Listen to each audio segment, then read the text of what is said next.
नई शिक्षा नीति के पेज 5 और 6 पर लिखा है कि प्राचीन और सनातन भारतीय ज्ञान और विचार की समृद्ध परंपरा के आलोक में यह नीति तैयार की गई है। ज्ञान, प्रज्ञा और सत्य की खोज को भारतीय विचार परंपरा और दर्शन में सदा सर्वोच्च मानवीय लक्ष्य माना जाता था।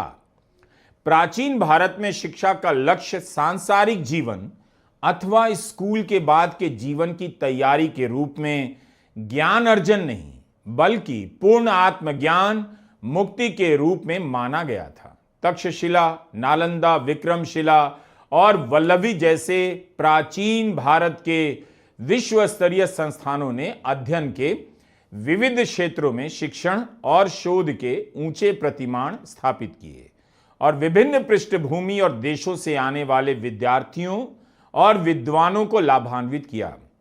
यह सब शिक्षा नीति में लिखा है, जिसे मैं पढ़कर बता रहा हूं। नई शिक्षा नीति बात तो भारतीयता की करती है, लेकिन उसमें कितनी भारतीयता है, इस पर बहस कीजिए।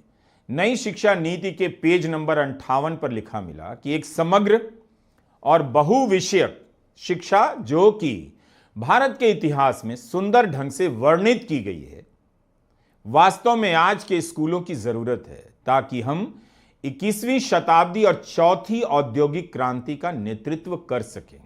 जो लिखा है वही पढ़ रहा हूं।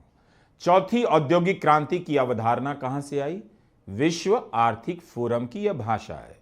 क्या हम WEF, वर्ल्ड इकोनॉमिक फोरम, विश्व आर्थिक फोरम को औपनिवेशिक मानसिकता से मुक्त मान सकते हैं?